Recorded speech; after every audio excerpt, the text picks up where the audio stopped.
Anne Frank was born in 1929 in Frankfurt, Germany. She was one of the most famous victims of the Holocaust and is best known for her The Diary of a Young Girl. She moved from Germany to Netherlands with her family in 1930 after Hitler gained power. However, the Germans invaded Netherlands in 1940. The increasing persecution of Jews forced her family to go into hiding in 1942.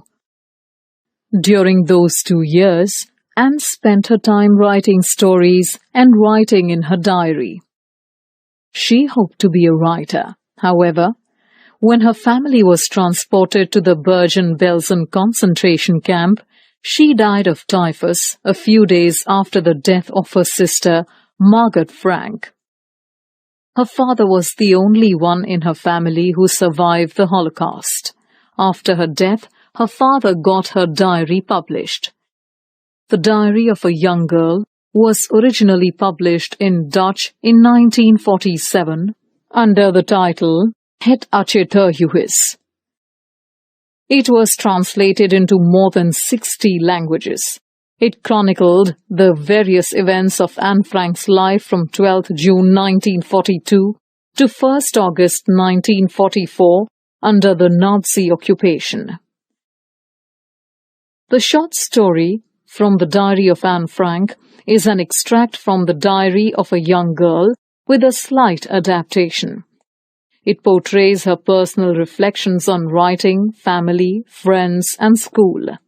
Through her words, we got to know Anne Frank as any other 13-year-old girl. Let's take a look at From the Diary of Anne Frank by Anne Frank. Paper has more patience than people.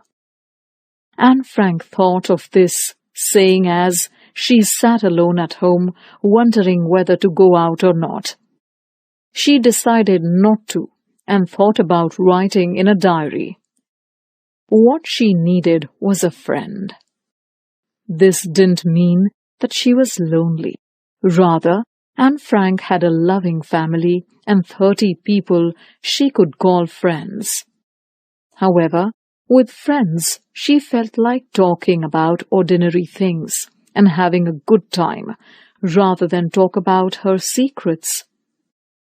This, she felt, was unlikely to change, so she decided to start a diary. It was a strange experience for her, writing. She had never written anything before. She also didn't believe anyone would be interested in what she had to say. But that didn't matter. She felt like writing. She also felt the great need to get things off her chest.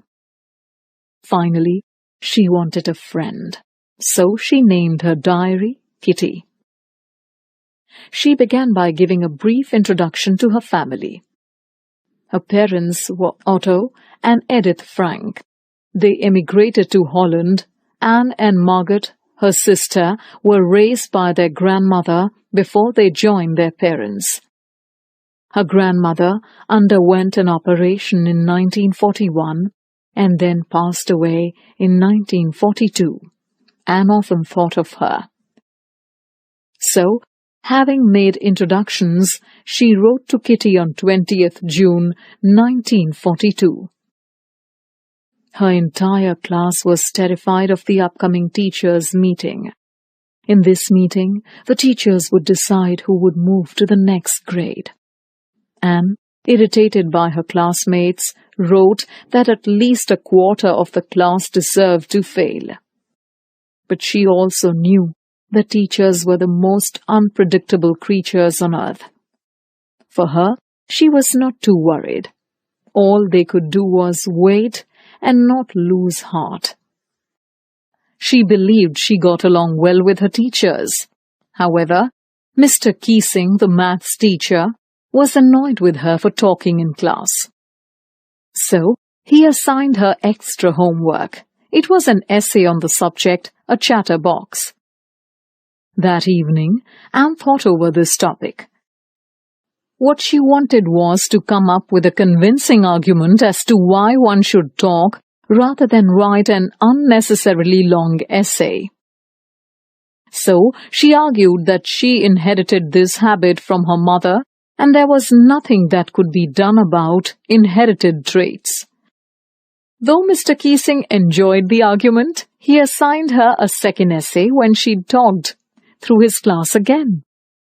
Mr. Keesing liked her second essay so much that he left her alone for the next 2 lessons. However, when caught talking in class after that, Mr. Keesing assigned her a third essay. "Quack, quack, quack," said Mistress Chatterbox. Her entire class laughed at the title. Anne laughed too, but she was also running out of ideas by this time. It was, she decided, time to come up with something else. So, with a friend's help, she wrote a poem about a family of ducks. In the poem, the 3 baby ducklings were bitten to death by their father for quacking too much. This poem was received very well. Mr. Keesing read this poem aloud to the class. Since then, Anne could talk in class and wasn't assigned any extra homework. In fact, Anne humorously confides in Kitty, Mr. Keesing jokes often after that.